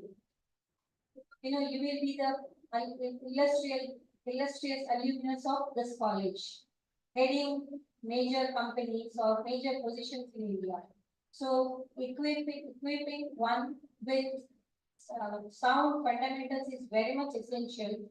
Otherwise, I keep telling my students, you know, otherwise in the global tendering, when anybody can participate in the construction, other country people will be ruling us. That should not happen. You should be the one at higher positions, controlling our people from other countries, because the entire world is looking at India for the growth, and there's a lot of job opportunity, not just for IT people, it's for civil engineering, especially because of infrastructure development. So, on this occasion, I would like to tell 3 important points, at least at this stage, which is a foundation for your career. Okay, one is all of you should look at your WhatsApp screen time. What would be an average WhatsApp screen time? 3 hours, 4 hours, 4.5 hours? 2 hours. 5 years. So one is open at least, not the future, I suppose. Okay, so in that, at least to begin with, start spending 10 minutes to watch WhatsApp, YouTube videos of civil engineering. So that 10 minutes will gradually get extended to 12 minutes, 13 minutes, 15 minutes, and that is a knowledge addition one will be equipped with. So automatically other social media will get reduced. You will get addicted to these technological videos, and then thereby you will become more and more confident. I think this is very implementable rule, right? One can impose to himself or herself. Yeah. The second one is communication skill. You know, how much ever knowledge you have in this era, if you are able to communicate to your boss or present yourself to go to higher position, you have to have good communication. So at least 10 to 15 minutes of your time should go to towards reading newspaper, either online or offline, physically. Okay, I think most of the houses, they have stopped taking newspaper because everything is in our palm now with the help of mobile. So please read 10 to 15 minutes to begin with in the area of your interest. It may be sports, it may be movie or anything. To start from there and extend it to all construction related news, and thereby that will automatically improve your communication skill. If you start reading editorial, something like that, you will improve your language like anything. So that is the second point I'm supposed to I wanted to tell you.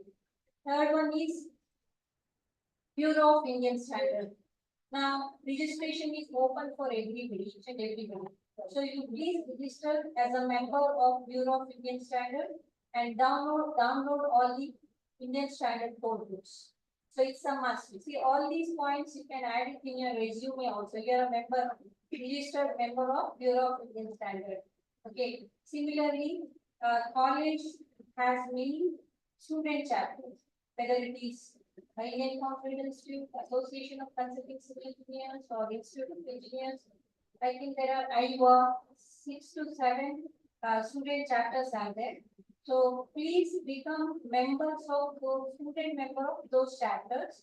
That is also an indication that you're keen to improve your professional life for an employer.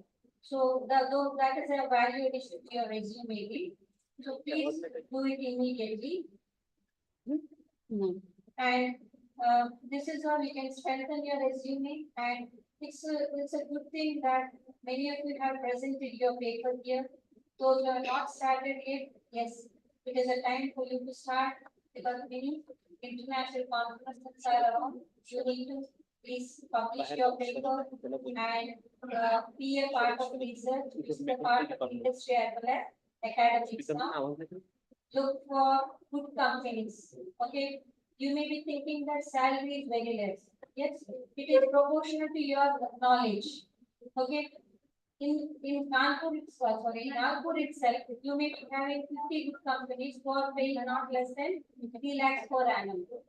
But when you are not confident, you will go to a contractor who is not even technical person and who will be paying 12 to 15,000 or 20,000 to or 12 to 15,000. And those who go to contractors for such jobs are the ones who are not confident about themselves. So please make yourself confident. List all the companies with good packages because everything is standard there. Salary is standardized, working culture is standardized, everything is standard. You will start enjoying your profession and you will start feeling proud of being civil engineers. Okay, so unlike IT field where you need to change your ability every now and then as the trend changes. Once upon a time it was C language, then it is C++, then then all other language, Java. So like that, as and when the industry changes, you have to leave your old knowledge and then upgrade the required knowledge in IT field. Otherwise, you're out of the field. In case of civil engineering, it is not so. You need to upgrade your skill as per the change in the technology. So yesterday, the director of IIM was telling that there's one nice poem written in Kannada. ಹೊಸ ಚಿಗುರು ಹಳೆಬೇರು ಕೂಡಿರುವ ಮರ ಸೊಬಗು ಹೊಸ ಯುಕ್ತಿ ಹಳೆ ತತ್ವ ಕೂಡಿರಲು ಸತ್ಯ ಋಷಿವಾಕ್ಯದೊಡೆ ವಿಜ್ಞಾನ ಒಳೆ ಮೇಲೈಸೆ ಜಸವು ಜೀವನ ಒಂದು Mankutimma. Okay, the meaning is that here ಹೊಸ ಚಿಗುರು ಹಳೆಬೇರು, you see a plant which is during spring, there will be spring, it is just the plants have fresh leaves, whereas it is rooted deeply in the soil. The blend of old and new. Okay, similarly, blend of old concepts, latest technology. Then blend of Veda and Vijnana. Okay, the concept, older concepts and present technology is a must that will make us to adhere to our culture, being as an Indian as well as to contribute to the field of civil engineering very well. So on this occasion, I appreciate all those coordinators who are future leaders, of course, being a part of the team or being a leader is a part of civil engineering profession. You cannot manage just sitting with a laptop. It is a must. So I appreciate all those coordinators who involved actively and made themselves become started to be a leader in this field. Similarly, I appreciate all the faculty members and others who have actively participated in making it a grand success. Congratulations to each one of you. I wish all the students all the best. I thank Professor Varghese sir for this wonderful opportunity to be here with you. Our interaction was online and many events when conducted sir was participating and I was a part of evaluation of a PhD scholar also. That way, he has given me an opportunity today. Thank you very much, sir, and thank you all for this wonderful opportunity. Let us meet in an international conference at Indian Meenakshi Institute of Technology. I was requesting sir also that when we conduct, both the colleges can associate and then contribute together. So let us grow together. Wish you all the best. Thank you very much. Thank you, madam, for your kind words.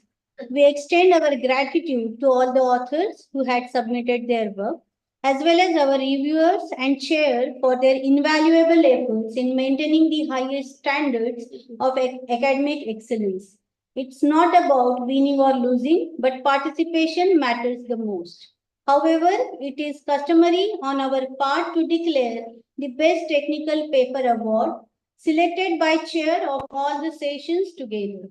Now, may I call upon the guest of honor, Dr. Bharati Ganesh, to do the honors of announcing the Best Paper Award, please. Maybe all of you just know, right? First award, best paper goes to Mr. Vaibhav Ramakrishna Dhawale. The paper title was it is a study on biogas generation using diphasic digestion process. He is from, I think, KDK College of Engineering, am I right? Okay, name of the college is not mentioned here. Congratulations to the best paper because round of applause. Is he or she there? Okay. Second award goes to two papers. One is Aarti Petkar, Poonam Tamare. Sorry if I have not pronounced it properly. The paper title is Challenges and Opportunities of Universal Accessibility Around Metro Station. The case study of Poonam. Is he or she here? Okay, congratulations. And second paper award is shared by two authors. One is first one is Aarti and second paper is Jeevita B and Gautami Kumar. The title of the paper is a comprehensive review on the red mud based geopolymer as a sustainable material. Big round of applause. And the third award goes to Ritika Paunika, Pradhan Chavan, and Harshal Lade, Sharon Assessment of carbon sequestration capacity, a case study. Is students available? Please. No, sir, all, madam, all are there present in virtual mode. Okay, one. Anybody say here? Yeah. Okay, you are present. Please come forward. Yeah, please come forward. I request Principal Varghese sir and past Principal, both of you please hand over the certificate to the students.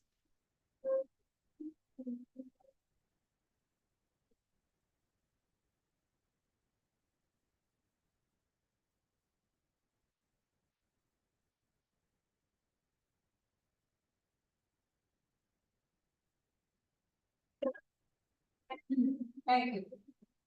Thank you so much, madam. It is with great admiration that I extend my heartfelt congratulations and wish a very good luck to the winners. I call upon now Engineer Praful Giradkar from Ultratech Cement, our sponsor, to collect the memento. I request Dr. Valsan Varghese to present memento to sir as a token of appreciation.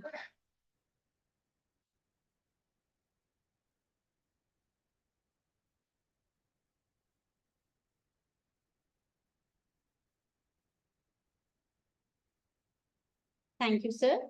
Now a customary who have tirelessly put their efforts in successful conduction of the conference. The faculty, students, organizing team have restlessly put their wholehearted effort and strength. We should acknowledge them. I call upon Conference Chair Dr. M. Badar. I request Dr. Bharati Ganesh to present memento and sapling as a token of remembrance to sir.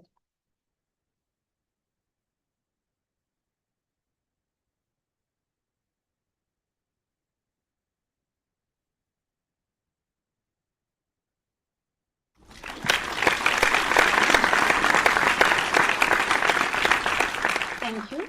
I invite convener of conference, Dr. Valsan Varghese. I request Dr. Bharti ma'am again to present memento and sapling as a token of remembrance to sir.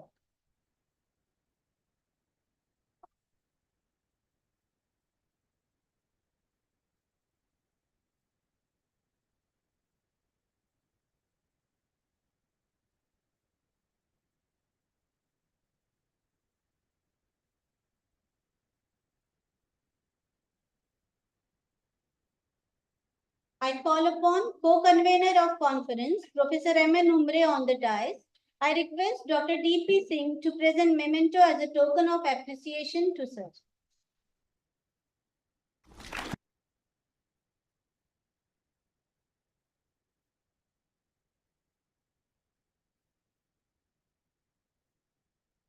Thank you, sir. I call upon organizing secretary of conference, Dr. S.R. Sartone on the dais. I request Dr. M. Badar to present memento as a token of appreciation to sir.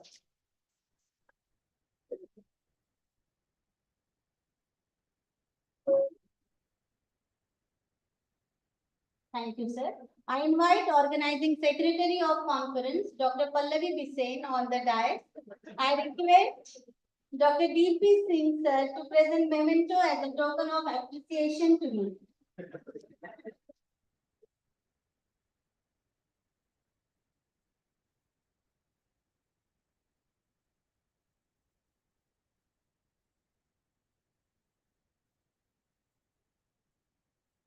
I invite organizing secretary of conference, Dr. Ashay Shende. On the dais, I request Dr. Valsan Varghese to present memento as a token of appreciation to sir.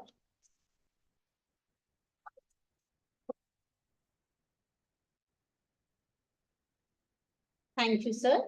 I call upon Joint Organizing Secretary of Conference, Dr. Balbir Singh Ruprai on the dais.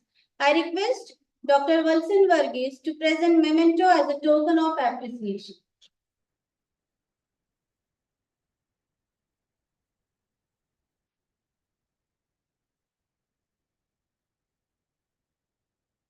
Thank you, sir. I call upon Joint Organizing Secretary of Conference, Dr. Vinayak Vaidya on the dais. I request Dr. M. Badar to present memento as a token of appreciation to sir.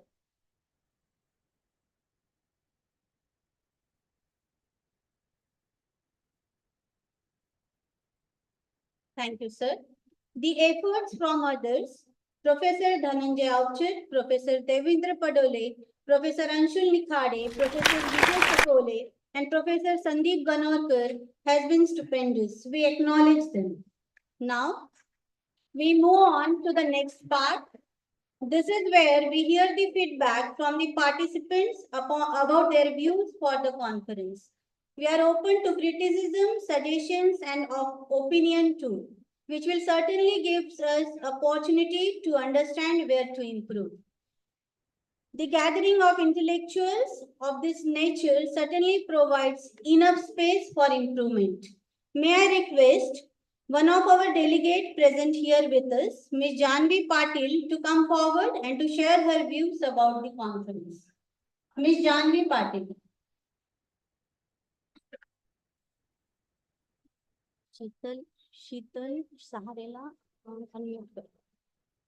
आणि नीलेश अहिरेला मी unmute करते. Good afternoon to all. I am Janvi Patil. I thank KDKC for giving me this opportunity to attend this conference and to express my gratitude for such a well-organized Nilesh Ahire. The level of diversity of discussion were outstanding, just the right mix of subject, people, and time. By all accounts, it was a very well-organized conference with diverse set of speakers and high-level array of participants. Wishing you a successful future endeavors. Thank you. Thank you so much, Janvi. I invite now our session chair, Dr. Sheetal Sahare from VIIT Pune for sharing views for the conference. Madam, please unmute yourself. Yes, it is unmuted already. Thank you, ma'am. So let me introduce myself. Hello. Hello. Am I audible? You are audible. Please Yeah. continue. Yeah. I am Dr. Sheetal Sahare, Faculty Department of Civil Engineering, Vishwakarma Institute of Information Technology, Pune. I'm thankful to KDK College of Engineering for inviting me as a session chair and giving me an opportunity to express my view about the conference. First of all, I would like to congratulate the organizing team members of KDK College for successful and wonderful conduction of this 2 days international conference. The conference was in hybrid mode, so it facilitated the good researchers who stay far away from the place, Nagpur, to present their research work. I found that the number of papers uh, was quite large. So simultaneous sessions were conducted in a very well mannered. Apart from this, all the keynote speakers, 2 days I was there yesterday and today also. So all the keynote speakers who were the renowned persons in their field, their delivery was informative and motivational. Overall conference, if I talk about the overall conference, so it is organized and executed in a very well mannered. Once again, I would like to congratulate and appreciate the organizing team members for the success of the conference. Thank you so much. Thank you so much, ma'am. Now I request one of our delegate virtually present with us, Mr. Nilesh Ahire from KK Walk College of Engineering, Nashik, to share his views. Mr. Nilesh Ahire, please unmute yourself. Am I audible, ma'am? Yes, you're clear. Hello. Am I audible? Yes, your voice is clear. Please continue. I first of all thank to KDK College, Nagpur and team, Principal Dr. Valsoon Varghese and Dr. A.M. Badar for arranging the 2 days conference on critical infrastructure and sustainable development, which is the current need of the hour. I also thank the team members for giving me the opportunity to participate in this conference. All these sessions were very informative and which I have attended, and my co-authors have also attended personally, and they were very keen to listen all these sessions. I also thank to Dr. Ranjit sir for guiding us in the innovation for sustainable cities and societies. I thank Dr. Rajiv Gupta for guiding us in the infrastructure development, and all the presentations participants were very inspiring and guiding us in the sustainable development. All the sessions were very nice and informative and were done as per and were strictly as per the schedule which was mentioned. And lastly, I'm grateful to all of you since all the sessions were very nicely done. And I request you to arrange such type of sessions in future also for the overall development. Yes, and personally, it was a very nice session, and it was very good for the personal development also. So I thank you very much for all the team of the conference. Thank you very much. Thanks to our delegates, Ms. Janvi Patil, Dr. Sheetal Sahare, and Mr. Nilesh Ahire for sharing your views. We are thankful for your opinion and suggestions. May I have the pleasure of inviting Chief Guest of Function, Dr. Ranjit Disanaike from Sri Lanka to enlighten us with his words of wisdom. Disanaike, sir. Everyone from Sri Lanka. It is my great pleasure to be with you at this important conference. I wish I could attend the conference physically, but nevertheless, it has been a great session. I went through all the papers which has been submitted. These are very high quality papers. I really appreciate the presence by all, especially our guest of honor, Dr. Bharat Ganesh, and the principal and all other. The topic of the selected theme of the conference is very much important for the today's aspect. As even I mentioned in my keynote speech, infrastructure become a critical thing we need for the development. And making them sustainable is very much important because consider today's the scarcity of the material and highly increased of the population, and most of the critical infrastructure is getting older day by day. Therefore, I really congratulate Dr. Walson, my friend, who is the principal of the KDK College, Engineering College, as well as the Dr. Amit, Vice Principal, and all the co-chairs. As we have started to collaborate with the KDK College of Engineering this year, I wish to continue this collaboration and be part of this very important conference in future. As well as we too organize the two conference this year. We collaborate with your college, and we continue to do that the Colombo conference. As well as the December, we will be having the conference on the sustainable built environment. I herewith would like to invite the KDK College of Engineering to be part of this long-lasting journey towards the sustainability. Finally, I would like to congratulate those who was the part of this conference. The conference is very well organized, and I wish all the best for everybody. Thank you. Have a nice time. Thank you. Thank you, sir, for gracing this occasion with your kind words. Gratitude is the fairest blossom which springs from the soul. As we come to the close of our valedictory function, I invite Organizing Secretary, Professor M.N. Umre, to propose the vote of thanks.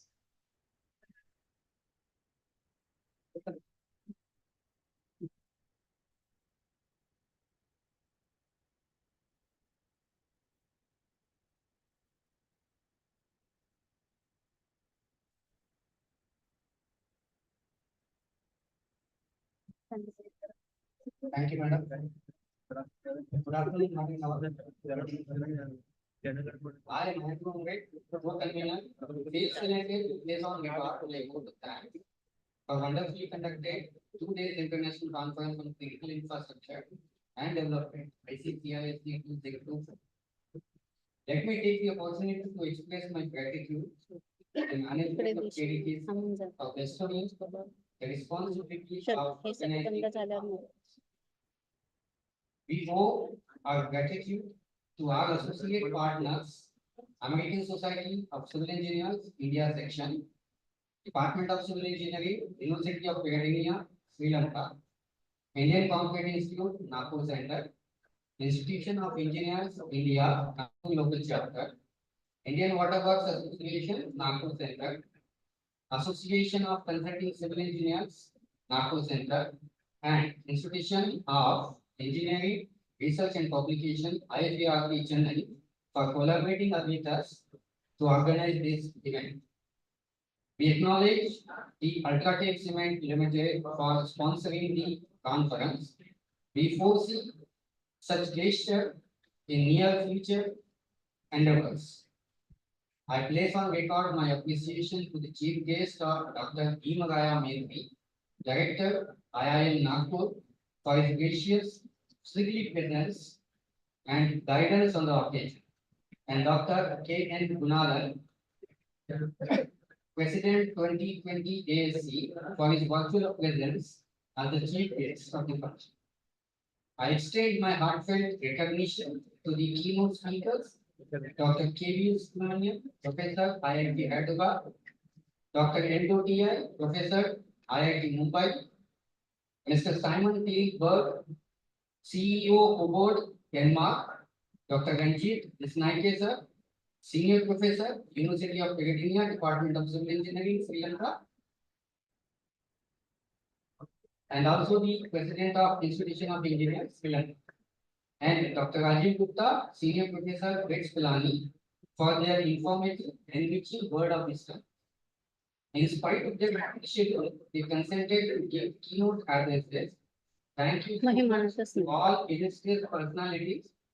We will always remain insatiable for your cooperation and support in our future endeavors. I oblige the cooperation and support of the station chair, Dr. Bharati Ganesh, Professor, MIT, Bangalore, Dr. H.V. Hadare, Principal, Dr. Leeladhar Kammar, Associate Professor, KLSGIT Belgavi, Dr. P.S. Lanjeva, Principal, RPCOE, Dr. Isha Khedikar, Associate Professor, JHRC, Dr. A.K. Sharma, Professor, RCOM, Dr. R.N. Doble, Dean R&D, PCE, Dr. Sheetal Sahare, Associate Professor, IIT Pune, Dr. P.T. Saklecha, Professor and Dean HR, NHTEM Thane, Dr. K.M. Tajne, Associate Professor, Government College, and all are in-house session chairs in conducting the parallel sessions. I acknowledge the gracious presence of Dr. D.K. Singh, our former principal, KDKC. We are grateful to our principal and convener of the conference, Dr. Wilson Varghese, Vice Principal, Dr. A.N. Badar, for being the continuous source of guidance and providing all necessary support and cooperation. We recognize the gracious presence of all heads of institute and department during the entire conference. My special thanks go to all the advisory committee members at international and national level for their suggestions and advices. I express my gratitude to the organizing crew of ICCISD 2024 and all my colleagues for their wonderful support. I thank all the print and electronic media for giving coverage of the conference. I would be incomplete in my duty without recognizing all the delegates, participants who have made this conference successful with the papers and presentation. I extend my thanks to all those who were part of the conference directly or indirectly, and a special thanks to all the volunteers who made the conference a great success. Thank you, one and all. Thanks to co-convener of conference, Professor M.N. Umre. One request is to all virtual guests, delegates and participants to please turn on their videos for the virtual group pictures.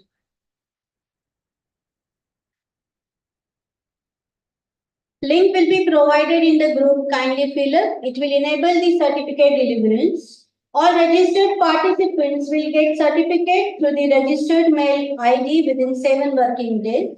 One announcement regarding paper publication. We will be sending you a follow-up email shortly with detailed instructions on how to indicate your preferred journal for the publication of your paper.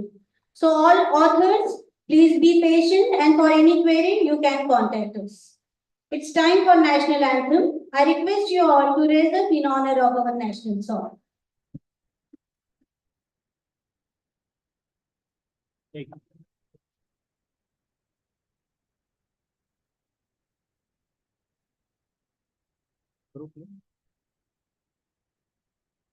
जनगण मन अधिनायक जय हे भारत भाग्य विधाता पंजाब सिंध गुजरात मराठा द्राविड उत्कल बंगा विंध्य हिमाचल यमुना गंगा उच्चल जलधि तरंगा तव शुभ नामे जागे तव शुभ आशीष मागे गाहे तव जय गाथा जन गण मंगलदायक जय हे भारत भाग्य विधाता जय हे जय हे जय हे जय जय जय जय हे. Thanks to all. The end of the story is the new beginning for many others. With this closing remark, let's mark not an end but a new beginning, a launchpad for innovation, collaboration beyond these walls. Let us conclude a remarkable, memorable, and knowledgeable journey through this conference. Have a wonderful evening. We end up to start again. Thank you.